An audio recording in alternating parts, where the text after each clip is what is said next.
आइए दोस्तों जानते हैं झारखंड की 25 बड़ी खबरों को मात्र 10 मिनट में। लेकिन उससे पहले हमारे चैनल को सब्सक्राइब नहीं किए हैं तो सब्सक्राइब कर लें।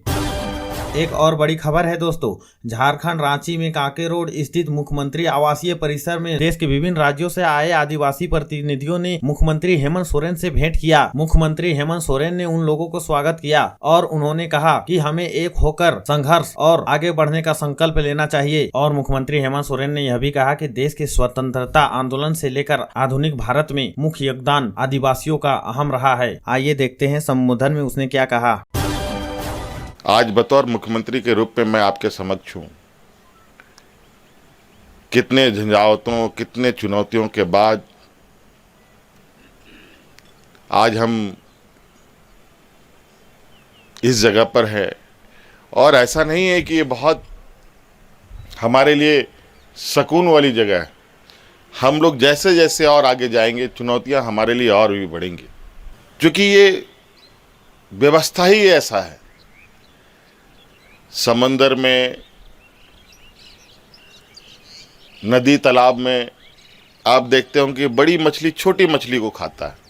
तो सामाजिक व्यवस्था में भी बड़ा समाज छोटा समाज को वो अपने अंदर उसको समाहित कर लेता है। हमारी परंपरा, संस्कृति, सभ्यता सभी जगह से हमें खदेड़ा जा रहा है। जल, जंगल, जमीन, यही परंपरा, यही संस्कृति और इसी के साथ जीने मरने वाला समाज। भगवान बिरसा मुंडा से लेके इस राज्य में अगर हम दिसोम गुरु शिबू सोरेन जी की बात बोले, अनगिनत ऐसे लोग रहे। या तो उस आंदोलन और उस संघर्ष में उनकी जानें चली गई, चाहे वो जेल में उनको मरना पड़ा हो, या फांसी में चढ़ना पड़ा हो, या पुलिस की गोलियों से मरना पड़ा हो। किसी भी ये पर हम लोग आप लोग के साथ खड़े होने के लिए तैयार हैं। कहा जाए कि आदरणीय गुरु जी के अब हम लोग के बीच में नहीं होने से कभी कभी मैं भी बहुत दुविधा में फंसता हूं कि मैं कभी फंस गया किसी चक्रव्यूह में, तो उस चक्रव्यूह से निकलने का सलाह कौन दे, क्योंकि वही हमारे मार्गदर्शक, वही हमारे ये रहे अपने व्यक्तिगत रूप से। लेकिन समाज को लेकर के भी कई दुविधाएं होती है, जहां बहुत अच्छे तरीके से उन्होंने मार्गदर्शन भी हम लोगों को किया। तो अब वो हमारे बीच में नहीं है।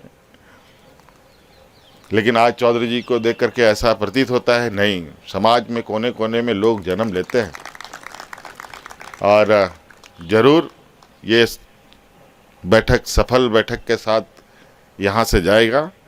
और हम लोग बहुत जल्द कुछ ऐसे और गतिविधि हम लोग करने का प्रयास करेंगे, जहां एक अब थोड़ा चीज़ों को लेकर जहां जहां जिस स्तर पे लोग हैं उन लोगों को भी हम लोग रिक्वेस्ट करेंगे। बहुत आदिवासी बुद्धिजीवी सब लोगों के भी कई सारी संगठन इधर उधर काम करती है, उनको भी एक प्लेटफॉर्म पे लाने का प्रयास किया जाएगा, ताकि हम लोग अलग अलग माध्यमों से, जो पार्टी लाइन से अलग हट करके, ज़्यादा किसी से लड़ झगड़ने का ये संस्कृति नहीं रखते हैं। लेकिन अब ये ज़रूर लगता है कि जिस तरीके से इधर महाराष्ट्र, उड़ीसा, छत्तीसगढ़, अलग अलग जगह, मध्य प्रदेश, इन सब जगहों पर आदिवासियों के ऊपर अत्याचार हो रहे हैं, अब ये बात मान के चला जाए कि अब नाक के नीचे पानी आ चुका है। अब ये थोड़ा हर जगह से हम लोगों को एक बड़ी आवाज़ निकालनी चाहिए, जहां उसके बाद हम लोग उन आवाज़ों को के साथ आगे बढ़ें। बहुत बहुत शुक्रिया, सबको धन्यवाद, जोहार। और एक बड़ी खबर है दोस्तों, डुमरी के विधायक टाइगर जयराम महतो ने सदन में फिर से गरजे हैं। उन्होंने कहा है कि अभी तक धनबाद में जो जमीन अधिग्रहण किया गया था उसकी मुआवजा अभी तक नहीं मिल पाया है और ना ही नियोजन मिल पाया है। दरअसल ये मामला धनबाद के पुटकी अंचल का है, जहां पे 65 एकड़ जमीन अधिग्रहण करने पर उसे मुआवजा अभी तक नहीं मिल पाया है। आइए देखते हैं टाइगर जयराम महतो ने क्या कहा। माननीय सदस्य जयराम कुमार महतो अध्यक्ष महोदय, धनबाद प्रखंड अंतर्गत पुटकी अंचल के पटिया गांव में माडा द्वारा 1959 में 65 एकड़ भूमि का अधिग्रहण किया गया था, 2012 में दायर आरटीआई से यह स्पष्ट हुआ है कि उक्त भूमि का अब तक ना मुआवजा मिला है, ना ही नियोजन दिया गया है। अभी वर्तमान में पुनः 76 एकड़ भूमि का फर्जी तरीके से अधिग्रहण किया जा रहा है। उक्त भूमि पर 2014-15 तक ग्रामीण रैयतों के नाम पर ऑफलाइन रसीद निर्गत हुआ है तथा दखल भी अभी ग्रामीण रैयतों का ही है। उक्त भूमि पर अभी वेस्ट प्लांट एवं सीवरेज ट्रीटमेंट प्लांट का निर्माण होना है, जिसका ग्रामीण विरोध कर रहे हैं। अभी प्रशासन और ग्रामीणों के बीच तनाव का माहौल है। अतः मैं आपके माध्यम से सरकार से आग्रह करता हूं कि मामले में हस्तक्षेप करते हुए उक्त योजना को अन्य स्थान पर स्थानांतरण करने हेतु पहल करें। धन्यवाद अध्यक्ष महोदय।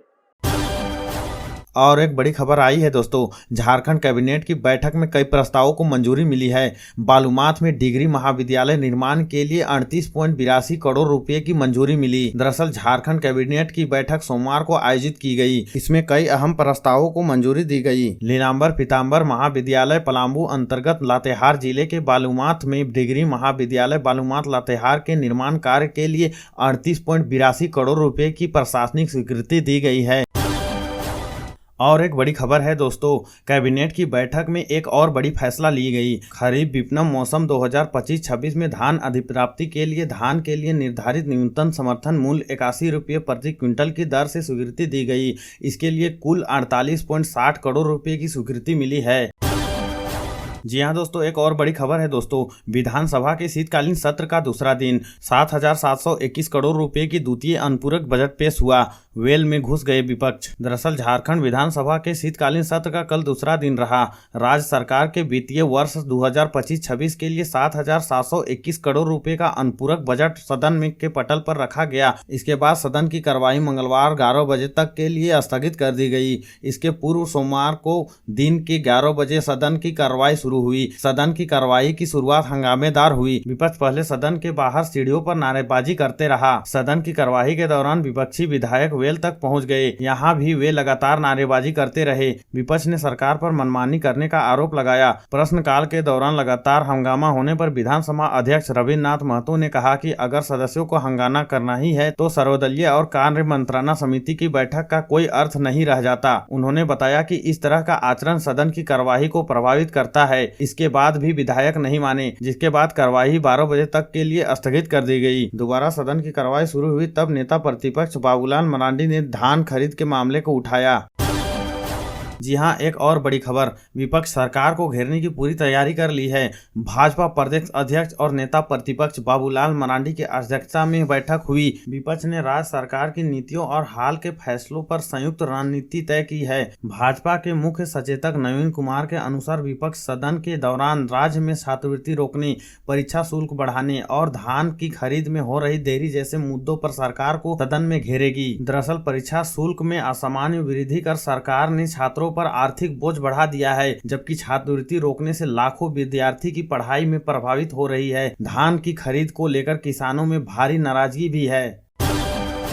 और अगली खबर मौसम से है। शीतलहर की चपेट में पूरा झारखंड। अगले 5 दिन तक मौसम रहेगा शुष्क। 4 डिग्री पहुंचा रांची के कांके का पारा। दरअसल झारखंड में पिछले 2 दिनों में मौसम शुष्क बना हुआ है। ठंड का असर लगातार बढ़ रहा है। सुबह की कोहरे, भारी हवा और देर शाम ठंडी बयार लोगों को कपकपी महसूस करा रही है। मौसम विज्ञान केंद्र रांची ने बताया कि राज्य में फिलहाल कोई प्रमुख मौसमी प्रणाली सक्रिय नहीं है।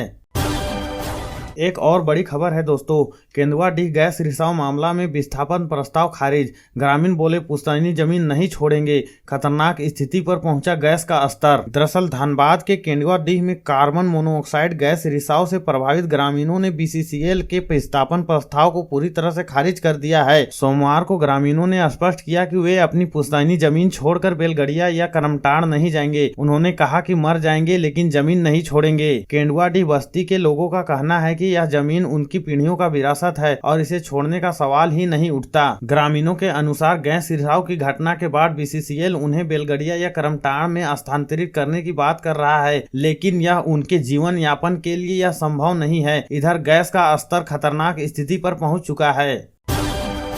और एक खबर है दोस्तों, टाटा जू में 10 काले हिरणों की मौत, बैक्टीरिया संक्रमण की आशंका, पोस्टमार्टम रिपोर्ट का इंतजार। अब जू में 8 बचे ब्लैक बक। दरअसल जमशेदपुर के बिष्टुपुर स्थित टाटा स्टील जूलॉजिकल पार्क में काले हिरणों की मौत प्रबंधन के लिए चिंता का विषय बन गया है। 1 दिसंबर से 6 दिसंबर के बीच कुल 10 ब्लैक बक की मौत दर्ज की गई है। जू में पहले 18 काले हिरण थे, जिनमें से अब केवल 8 ही जीवित बचे हैं। जू प्रबंधन शेष हिरणों की सुरक्षा और उपचार में पूरी तरह से जुटा हुआ है। मरने वाले हिरणों के नमूने रांची के पशु चिकित्सा विद्यालय में भेजे गए हैं और शवों का पोस्टमार्टम भी कराया गया है। रिपोर्ट आने के बाद ही मौत के वास्तविक कारण का पता चलेगा। IIT ISM धनबाद की शताब्दी समारोह कल, गौतम अडानी होंगे मुख्य अतिथि। सप्ताह भर चला जश्न, उपलब्धियों से भरा रहा सफर। दरअसल IIT ISM धनबाद अपने गौरवशाली सफर के 100 साल पूरे कर रहा है। देश के शीर्ष तकनीकी संस्थाओं में शामिल यह संस्थान 9 दिसंबर को अपना स्थापना दिवस शताब्दी समारोह के रूप में मना रहा है। मुख्य कार्यक्रम में उद्योगपति और अडानी समूह के चेयरमैन गौतम अडानी मुख्य अतिथि के रूप में शिरकत करेंगे। इस दौरान वे छात्रों और शोधकर्ताओं को संबोधित करते हुए संस्थान के भविष्य के लिए महत्वपूर्ण संदेश देंगे। समारोह में संस्थान की 100 साल की यात्रा, उपलब्धियां और अगले शताब्दी के लक्ष्य का खाका पेश किया जाएगा। धनबाद नगर निगम और यातायात पुलिस का संयुक्त अभियान, सब्जी विक्रेताओं चालकों को चेतावनी, दोबारा उल्लंघन पर होगी कार्रवाई। दरअसल धनबाद में नगर निगम और यातायात पुलिस ने सोमवार को संयुक्त अभियान चलाया। यह अभियान शहर के विभिन्न हिस्सों में अतिक्रमण और गलत दिशा में वाहन चलाने वाले के खिलाफ है। अभियान के दौरान सड़क किनारे अवैध रूप से सब्जी बेचने वाले विक्रेताओं और विपरीत दिशा में वाहन चला रहे चालकों पर कार्रवाई की गई। फिलहाल सभी को समझाकर छोड़ दिया गया, लेकिन दोबारा उल्लंघन करने पर कठोर कार्रवाई और जुर्माना लगाने की चेतावनी दी है।